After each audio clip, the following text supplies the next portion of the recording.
দেশ কঁপাই যোৱা চাঞ্চল্যকৰ শীনা বৰা হত্যাকাণ্ডৰ এক নতুন পাক এতিয়াও ৰহস্যৰ অন্ত পৰা নাই শীনা বৰা হত্যাকাণ্ডৰ তাৰ মাজতে আৰক্ষীয়ে উদ্ধাৰ কৰা মৃতদেহৰ অৱশিষ্ট অংশ তথা এডাল হাড় নাইকিয়া হৈছে পৰীক্ষাৰ বাবে প্ৰেৰণ কৰা জে হাস্পতালৰ পৰা নোহোৱা হোৱা এই ঘটনা এতিয়া শীনা বৰা হত্যাকাণ্ডৰ তদন্তত লগাব আউল হত্যাকাণ্ডৰ এই চাঞ্চল্যকৰ হত্যাকাণ্ডটো প্ৰমাণ নষ্ট কৰাৰ আশংকা কৰা হৈছে লক্ষণীয়ভাৱে জে হাস্পতালৰ পৰা সন্ধানহীন হোৱা হাড়ডালৰ তথ্য প্ৰকাশ কৰিছে ঘটনাৰ অন্যতম অভিযুক্ত তথা মাতৃ ইন্দ্ৰাণী মুখাৰ্জীৰ অধিবক্তাই ইন্দ্ৰাণী মুখাৰ্জীৰ অধিবক্তা ৰঞ্জিত সাংগেলে প্ৰকাশ কৰা অনুসৰি মুম্বাই আৰক্ষী আৰু CBI সংগ্ৰহ কৰা অৱশিষ্টৰ মাজত অন্যতম প্ৰমাণ হিচাপে ধৰা হৈছিল এই হাড়ডাল জিডালৰ পৰীক্ষাৰ বাবে জে হাস্পতাললৈ প্ৰেৰণ কৰা হৈছিল CBIৰ হাড়ডাল শীনা বৰাৰ দাবী কৰিছিল যদিও নিশ্চিত হোৱা নাই এতিয়ালৈকে উল্লেখযোগ্য যে অহা 27 জুনত শীনা বৰা হত্যাকাণ্ডৰ শুনানি আছে আনহাতে এতিয়া সম্পূৰ্ণ হোৱা নাই ফৰেনচিক পৰীক্ষাৰ প্ৰতিবেদন হাড়ডাল হেৰুৱাৰ পিছত হাহাকাৰ লাগিছে এতিয়া জে হাস্পতালত বহু বিচাৰ খুচাৰ কৰাৰ পিছতো পোৱা হোৱা নাই এই হাড়ডাল জে হাস্পতালৰ ফৰেনচিক বিশেষজ্ঞ ডক্টৰ জেবা খানে পৰীক্ষা নিৰীক্ষা চলাই আছিল কিন্তু CBIয়ে হাড়ডাল শীনা বৰাৰ বুলি দাবী কৰিলেও ফৰেনচিক পৰীক্ষাগাৰত কেইবাটাও গুৰুত্বপূৰ্ণ পৰীক্ষা এতিয়াও বাকী আছিল যিটো পৰীক্ষাৰ পিছতহে হাড়ডাল শীনা বৰাৰ হয় নে নহয় নিশ্চিত হ'লহেঁতেন কিন্তু তাৰ পূৰ্বে এই হাড়ডাল নাইকিয়া হোৱাক লৈ এতিয়া ৰহস্যৰ সৃষ্টি হৈছে 2022 চনৰ মে মাহত জামিনত মুকলি হৈ আহিছিল হত্যাকাণ্ডৰ অন্যতম অভিযুক্ত তথা মাতৃ ইন্দ্ৰাণী মুখাৰ্জী ইফালে হাড়ডাল নাইকিয়া হোৱাৰ পিছত আদালতে এতিয়া ডক্টৰ জেবা খানৰ সাক্ষ্য কৰিব বুলিও জানিব পৰা গৈছে ৰায়গড় জিলাৰ পেন খোপালি পথৰ গাগুৰে গাঁৱৰ সমীপৰ এখন বনাঞ্চলৰ পৰা উদ্ধাৰ হৈছিল মৃতদেহৰ জ্বলি যোৱা অৱশিষ্ট অংশ যিটো শীনা বৰাৰ মৃতদেহ বুলি দাবী কৰিছিল ইন্দ্ৰাণী মুখাৰ্জীৰ ব্যক্তিগত গাড়ী চালকে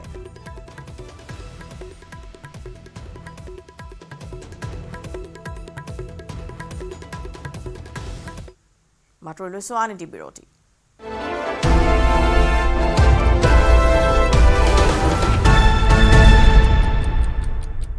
এইটো মাইথান ষ্টিল নহয় ওচৰ চুবুৰীয়াসকলে লগাইছে ষ্ট্ৰং মানে মাইথান ষ্টিল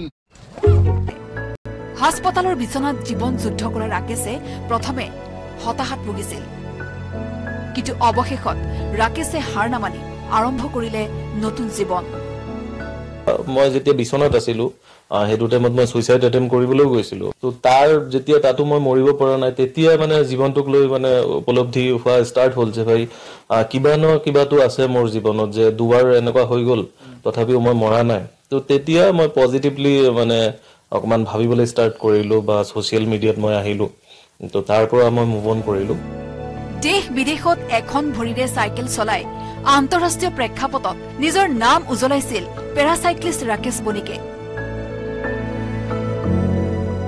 শেহতীয়াকৈ হৈ যোৱা লোকসভা নিৰ্বাচনত অসম ৰাজ্যিক নিৰ্বাচনী আইকন হিচাপে আগবঢ়াই সেৱা কলিয়াবৰৰ পৰা দিবাকৰ দাসৰ report news 18 Assam north east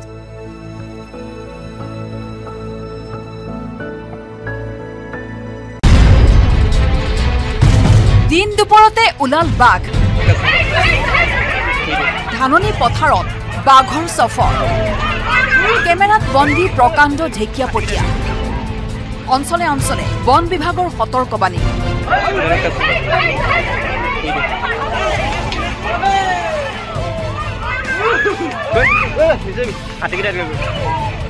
বোকাখাটৰ Kaziranga ৰাষ্ট্ৰীয় উদ্যানৰ সমীপৱৰ্তী জাপৰি পথাৰত বাঘৰ আতংক দিন দুপৰতে বাঘ ওলাল ধাননি পথাৰত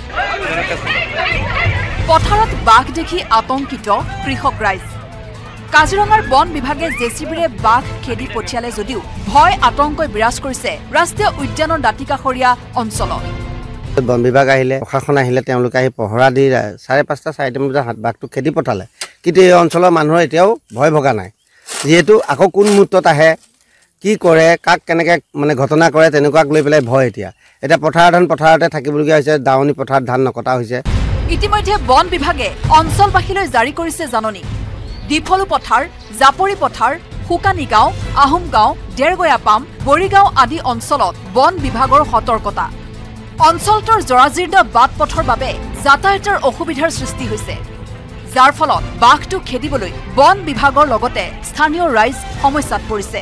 হাতীয়ে ঘৰ ভাঙক, বাঘেই গৰু মাৰক, বিভিন্ন যদি কিবা দুৰ্ঘটনা ঘটে তেওঁলোকৰ বন বিভাগ নাই বুলি 2 কিলোমিটাৰ খোজকাঢ়ি গৈহে সেই জেগা পাবগৈ। কোনো ধৰণৰ গাড়ী মটৰ তাত নাযায়। আজি এনেকুৱা এটা সমস্যা, কালি এটা বাঘ খেদি পঠিয়াবলৈ জেচিপিখন জেগালৈ নাযায়। 15-20 মিনিট জেচিপি ফচি গৈ বাঘ থকা জেগা ওলাইছে। য'ত জেচিপি নাযায় অন্য গাড়ী যোৱাটোতো কোনো সম্ভৱ নহয়। সেইকাৰণে তেখেতসকলক এটা অনুৰোধ কৰিছোঁ আপোনালোকৰ যোগেদি যাতে অকণমান ৰাস্তা পদূলিটো তেখেতসকলৰ বিভাগৰ ফালৰ পৰা অকণমান সহায়ৰ হাত আগবঢ়ায়। বোকাখাতৰ পৰা ধ্ৰুৱজ্যোতি ৰাজখোৱাৰ report, news 18 Assam north east.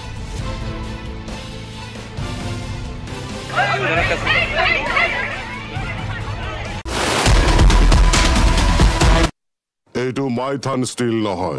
ওচৰ চুবুৰীয়াসকলে লগাইছে। ষ্ট্ৰং মানে মাইথান ষ্টীল।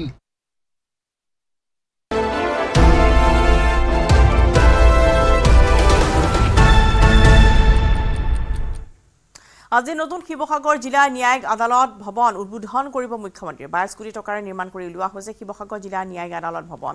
উদ্বোধনী অনুষ্ঠানত উপস্থিত আছে মুখ্যমন্ত্ৰী হিমন্ত বিশ্ব শৰ্মা আৰু গুৱাহাটী উচ্চ ন্যায়ালয়ৰ মুখ্য ন্যায়াধীশ জাষ্টিছ বিজয়া বিজনয়। আৰু এই মুহূৰ্তত পোনপটীয়া সম্প্ৰচাৰ লৈ গৈছোঁ, প্ৰদীপ গগৈ আছে। প্ৰদীপ, আমি আপোনাৰ পৰা জানিব বিচাৰিছোঁ আজি কাৰ্যসূচী সন্দৰ্ভত। হয় ৰশ্মিতা, আজি কিছু সময়ৰ পিছতে সম্ভৱতঃ প্ৰায় 11মান বজাত শিৱসাগৰৰ যি শিৱসাগৰ জিলা ন্যায়িক আদালতৰ যি নতুনকৈ নিৰ্মাণ কৰা ভৱনটো আজি উদ্বোধন কৰিব মুখ্যমন্ত্ৰী ডক্টৰ হিমন্ত বিশ্ব শৰ্মা উপস্থিত থাকিব। ইয়াৰ উপৰিও উপস্থিত থাকিব গুৱাহাটী উচ্চ ন্যায়ালয়ৰ মুখ্য ন্যায়াধীশ বিজয় বিষ্ণয় উপস্থিত থাকিব। সেইদৰে গুৱাহাটী উচ্চ ন্যায়ালয়ৰ ন্যায়াধীশ দেৱাশিষ বৰুৱা উপস্থিত থাকিব।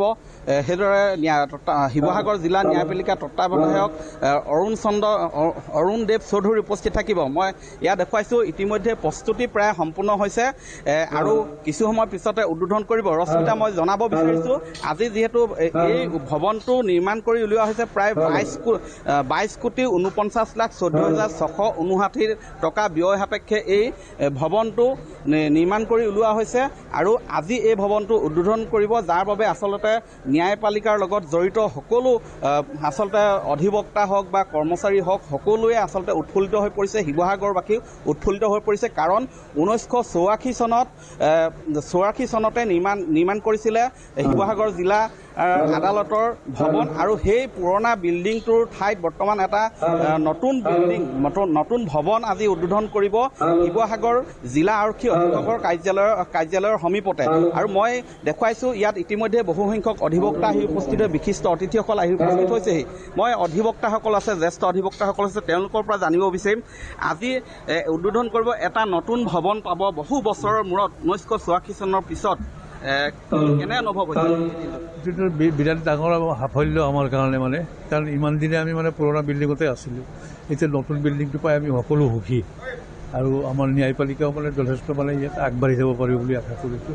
বাইদেউ কি ক'ব, এটা নতুন ভৱন 4 মহলীয়া এটা বিল্ডিং, বহুত সা সুবিধা থাকিব, অত্যাধুনিক সা সুবিধা থাকিব। আমি যথেষ্টখিনি সুবিধা পাম বুলি আমি আশা কৰিছোঁ। আগৰ বিল্ডিংটো আমাৰ যথেষ্ট অসুবিধা হৈ আছিলে, এতিয়া এই নতুন বিল্ডিঙে আমাৰ খুব সুবিধা হ'ব, সকলো ফালৰ পৰাই আমাৰ সুবিধা হ'ব, কাম কাজত সোনকালে আগবাঢ়িব পাৰিম এনেকুৱা ধৰণৰ। হয়, পুৰণি বিল্ডিংটোত বহুখিনি অসুবিধাৰ সন্মুখীন হৈছিলে যিহেতু 1984 চনতে নিৰ্মাণ কৰা হৈছিলে, কিন্তু তাৰ ঠাইত বৰ্তমান এটা অত্যাধুনিক বহু কোঠালীযুক্ত 4 মহলীয়া ভৱন নিৰ্মাণ জনাইছোঁ আপোনালৈ। আৰু শিৱসাগৰৰ কিছু সময়ৰ পিছতে মুখ্যমন্ত্ৰী উপস্থিত হ'ব আৰু নতুন ভৱন উদ্বোধন কৰিব। নতুন আদালত ভৱন উদ্বোধন কৰিব আজি মুখ্যমন্ত্ৰীগৰাকী।